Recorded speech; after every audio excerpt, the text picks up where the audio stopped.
সুপ্রভাত বন্ধুরা, কেমন আছে সবাই? Welcome to mini blog. ভাত বসিয়ে দিয়েছি আর এখানে দেখো পনির রান্না হবে, আলু পটল কাটবো আর একটা তেল এনেছে বাজার থেকে দেখো। আর এখানে ছোলার ডালটা সম্বাদ দিলাম।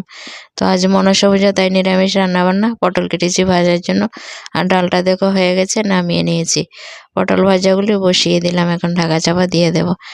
তারপর দেখো পটলগুলি কিছুটা হওয়ার পর একটু লঙ্কা গুঁড়ো দিয়েছি, এখন নাড়াচাড়া দিয়ে একটু লাল লাল করে ভেজে তুলে নেব। তারপর তরকারি পটলগুলিও ভেজে নিচ্ছি, আলুগুলিও ভেজে নিচ্ছি, একে একে সব ভেজে নিলাম।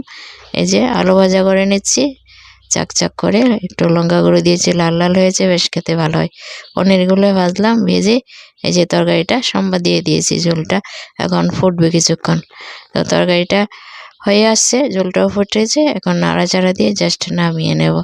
তো আজ নিরামিষ রান্নাবান্না হয়েছে, যেহেতু মনসা পূজা, তাই জন্য। কেমন হয়েছে পনির তরকারিটা অবশ্যই জানিও কমেন্টে। ভালো থেকো সবাই, পাশে